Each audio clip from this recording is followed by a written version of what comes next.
You know what this brings up, too? I think it brings up the matter of pride in where you come from and who plays the best basketball. Because you guys, oh no, the best basketball is played on the streets of New York or no, it's Chicago or it's DC and we're going to show them when we make the drive from Detroit to New York. Yes. But there's a lot of that out there, is there not, Grant Hill? Yeah, I mean, you know, growing up, like when I was coming up in the late '80s in high school, we felt like New York got all the credit. And so, it's true, we felt like it. And so there was a little bit of a chip on our shoulder when we played against either a New York team or someone you're matched up with was from New York. Now, the truth of the matter is, I remember my McDonald's All-American game, we had 5 guys from New York in the McDonald's All-American game. And probably the best one wasn't even on it, Jamal Mashburn. So that shows you how loaded New York basketball was back then. But we felt from DC that, you know what, we're just as good. We have a certain flair and style to our game. And, you know, a lot of times we met up. It was about like DC versus New York. And I'm sure Detroit, Chicago, all the other major cities felt the same way.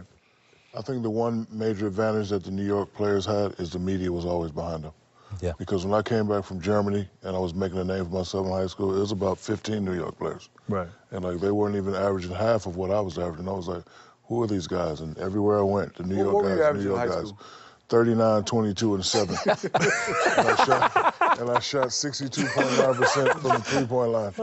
Anyway, since middle school, right? Yeah, since middle school. No, but it was guys like Jamal Faulkner, Kenny Anderson, Conrad McRae. It was like 4 or 5 guys that was ranked ahead of me, and I was like, what makes these guys so special? And then when I saw them play, they were okay, but they really wasn't. Well, I always say this about New York, because everybody always says, you know. Guys got a lot of hype behind you. No, people say New York has the best players. Y'all didn't have any back then. Y'all didn't. I mean, I don't remember seeing Shaq until the McDonald's All-American game. That's my point. And so never saw him. Stole all the media.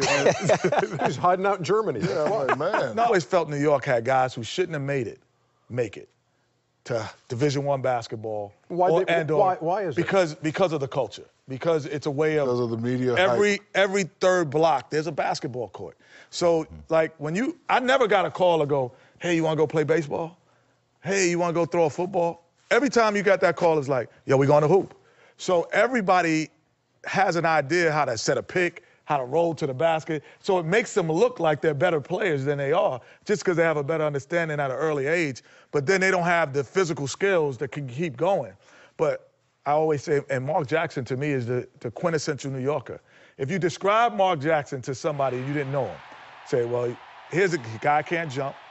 He's not really that quick. No, he's not a great shooter.